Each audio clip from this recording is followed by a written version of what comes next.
Nagbabala ang World Health Organization na libo-libong mga bata sa Gaza na 5 taon gulang pababa ang dumaranas ng matinding malnutrisyon. Ito ay mula nang sumiklab ang laban ng Israel at Hamas noong 7 ng Oktubre ng nakaraang taon. Alamin natin mula kay NJ de Guzman kung ano-ano pang mga issue ang lalong nagpapasama ng sitwasyong ito.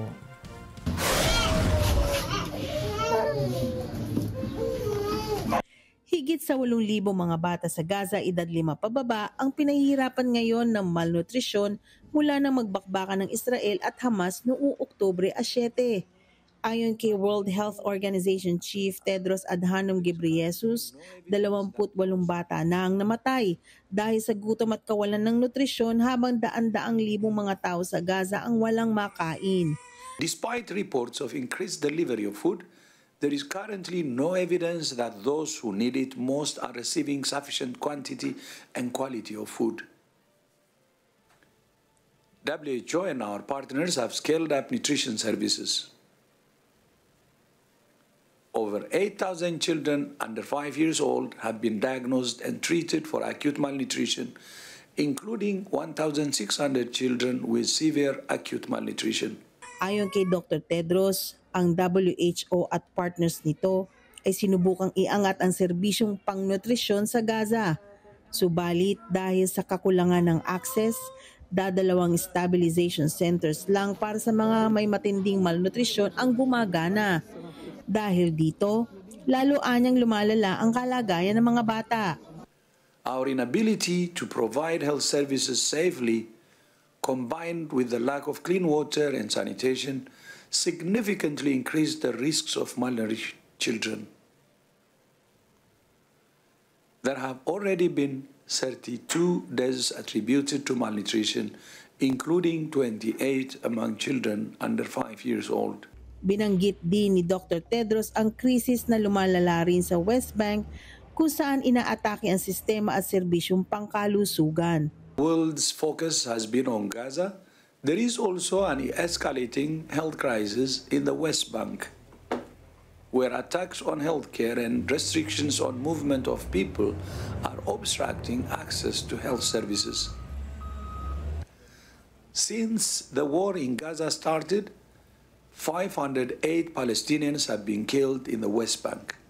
Ayon sa WHO chief, may naitalang 480 na pag-atake na sa healthcare sa West Bank na ikinamatay ng 16 na tao at ikinasakit ng 75.